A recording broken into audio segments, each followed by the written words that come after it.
Welcome back to Mighty Habits, everybody. I'm Steven. And we're diving into something today that can really make or break a team. And that is, that feeling when you're at work and you feel safe to speak up. It's more than just, casual Friday or free bagels in the break room. This is about really building a culture where ideas can flow. Questions are welcome. And even mistakes, they turn into valuable learning experiences. That kind of place where you actually want to share that, kind of out there idea you've got brewing in your head. Without the worry of being judged or, ridiculed. We've all been in, those meetings where it just feels so thick with unspoken anxieties. So today, we're going to break down those walls of silence. And we're going to explore what it really takes to unleash the potential of a fearless organization. So, let's start with this idea of psychological safety. It's not about just, being nice. It's really about fostering a very deep sense of trust to the point where everyone feels that they can speak up without fear of punishment or humiliation. Think back to a time when you maybe hesitated to say something, even though you knew you could have prevented a major problem. That's kind of what the absence of psychological safety looks like. And the cost of that can be significant. It can impact innovation and productivity. Just imagine, a tech company that's developing some new cutting-edge software. And in a meeting, a junior developer, they see a potential security flaw, but they're just so hesitant to raise it because they're worried they'll be seen as incompetent. Fast forward a few months down the road, and that flaw that went unaddressed leads to a massive data breach, which then damages the company's reputation.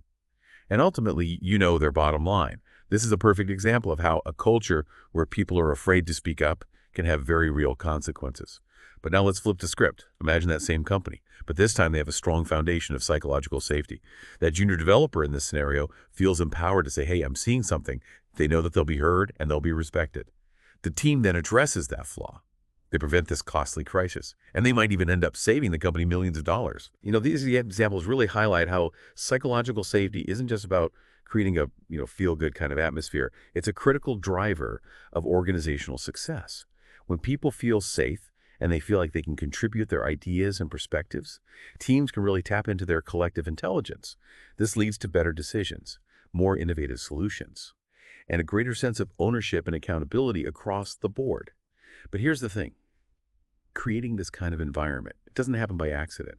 It requires a conscious effort and a commitment to fostering that culture where vulnerability is valued. Mistakes are seen as learning opportunities, and everyone feels like they can contribute. So then the question becomes, where do we begin with this? Well, let's start with leadership. Leaders play such a pivotal role in shaping the culture of any organization because their actions and their behavior send a powerful message. They really show what's acceptable and what's expected. A leader who is willing to admit their own mistakes, who actively seeks feedback, and genuinely values those diverse perspectives, it creates a ripple effect that can transform an entire team. So imagine for a second a CEO who openly acknowledges a strategic misstep. And they even invite the team to analyze what happened and propose solutions. This act of vulnerability, it creates space for honest dialogue. And it also demonstrates that learning and growing are more important than protecting egos. One powerful strategy I've seen leaders use is that they shift the focus from execution to learning. Instead of framing work as a series of tasks to be completed perfectly, they encourage experimentation, and they view these challenges as opportunities to grow. When people feel comfortable trying new things and even failing along the way, they're more likely to push the boundaries and ultimately come up with innovative ideas. Think about the early days of aviation. There were countless crashes and setbacks before we got to the Wright brothers and sustained flight. If those early pioneers had been afraid to fail, if they hadn't embraced that culture of experimentation and learning, we might still be stuck on the ground.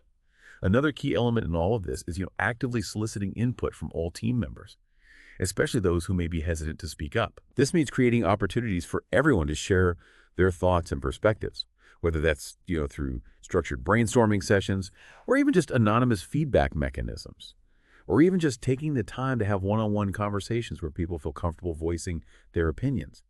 I think we've all been in those meetings where the same few voices dominate. And it's the leader's responsibility to create space for those quieter team members to contribute.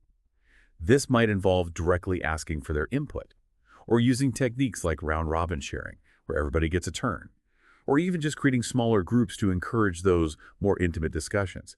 The key is to ensure that every voice is heard, and that every voice is valued. Now let's talk about the elephant in the room for a second, and that is mistakes. We all make them. It's part of being human.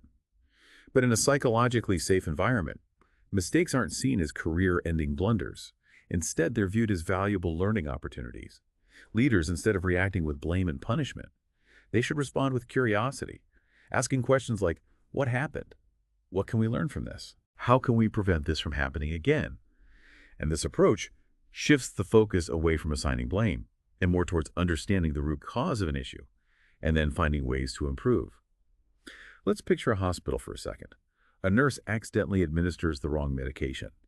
Now, in a culture where blame is prioritized, that nurse might be reprimanded or even fired. This then creates an environment of fear and secrecy. But in a hospital where they embrace psychological safety, that incident is going to be investigated very thoroughly to try to understand what factors contributed to that error. Was it a systemic issue? Was there a lack of training? Was it human fatigue? The focus here is on learning from that mistake and implementing changes to prevent those similar errors from happening in the future. This approach not only protects the patients, but it also empowers those healthcare professionals to speak up about potential risks without that fear of retribution, which ultimately creates a safer environment for everyone involved. Now, fostering this psychological safety, it's not solely the responsibility of the leaders. Team members also play a huge role in creating that supportive and inclusive environment. So be willing to share your own ideas and perspectives, even if you're not entirely sure they're perfect. And don't be afraid to ask questions and to challenge assumptions respectfully and be open to different viewpoints, even when you don't agree. Remember that everyone on that team, they bring these unique experiences and perspectives to the table. And it's through these diverse viewpoints that we can uncover blind spots, spark that creativity, and ultimately arrive at the best possible solutions. Think about it like a jazz ensemble. Each musician has their own unique style and improvisational skills. But when they come together, they listen to each other, they build on each other's ideas, and they create something truly magical. It's far greater than the sum of its parts. But if one musician dominates the performance and stifles those other contributions, well, the music loses its vibrancy and it loses its depth. And the same principle applies to teams, no matter the field. When everyone feels safe to contribute their unique talents and perspectives, the results can be extraordinary. We unlock this level of innovation and creativity that just wouldn't be possible in a culture of fear and conformity. Now, I want you to think back to your own work experiences for a second. Have you ever been part of a team where you felt genuinely safe to speak your mind? What made that environment so special? Was it the leader's willingness to admit their own mistakes? Was it the team's commitment to respectful dialogue, even when there were disagreements? Or was it maybe just this shared understanding that everyone was in it together and that they were all striving towards a common goal? On the other hand, have you ever been in a work environment where you felt, hesitant to share your ideas, or that fear of judgment or ridicule just kind of held you back? What was the impact on your own performance and the overall success of that team? Reflecting on these experiences, it can really help us identify those factors that contribute to or maybe detract from psychological safety in our workplaces. It also allows us to recognize that powerful impact that even small changes in our behavior can have on the overall team dynamic. And remember that building a fearless organization is not like a one-time fix. It's an ongoing journey that requires that continuous effort and commitment from everyone involved. It's about fostering that culture where people feel valued, they feel respected, and they feel empowered to bring their best selves to work every day.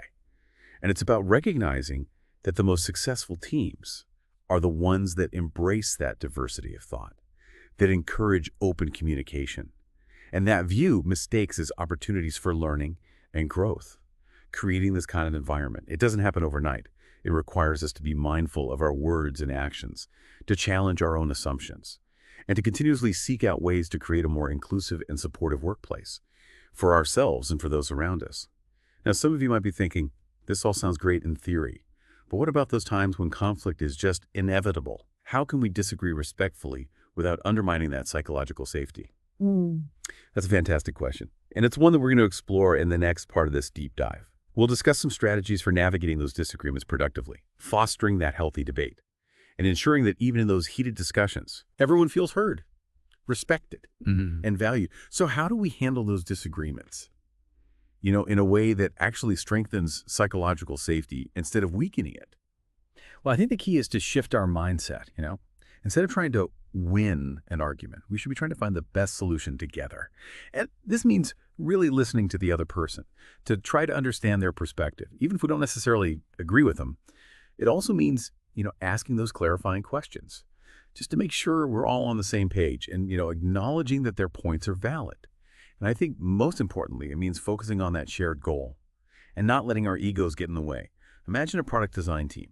They're debating the best user interface for, a new app. One designer is really pushing for that minimalist look, while another designer thinks that, more feature-rich design would be more engaging. Now, instead of digging their heels in and, trying to win that argument, they can have a healthy debate, exploring the pros and cons of each approach, maybe even conducting some user testing, and ultimately coming up with a design that takes the best of both of those ideas.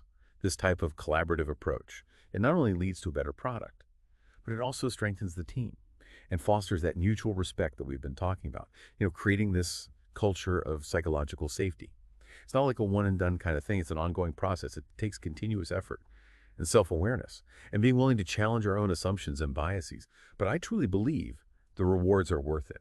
When people feel like they can speak their minds, challenge the status quo, and, learn from their mistakes, magic happens. Teams become more creative, more innovative, more productive.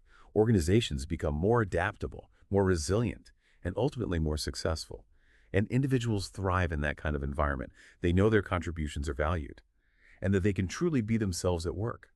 So I ask you, are you ready to unleash the power of psychological safety in your own life? You could start by just reflecting on your own behaviors and interactions. Are you creating space for others to speak up? Are you responding to those mistakes with curiosity instead of blame? Are you fostering that culture of learning and growth? Even the smallest changes can make a huge difference. Remember, building a fearless organization starts with each and every one of us. It's about being brave enough to be vulnerable, admit when we're wrong, and encouraging others to do the same. It's about creating that environment where everyone feels empowered to contribute their best work and where that collective intelligence of the team can really shine. So go out there, embrace the power of psychological safety, and unleash that potential within your team. That wraps up our deep dive into psychological safety. I hope you found it insightful, and until next time, keep building those mighty habits.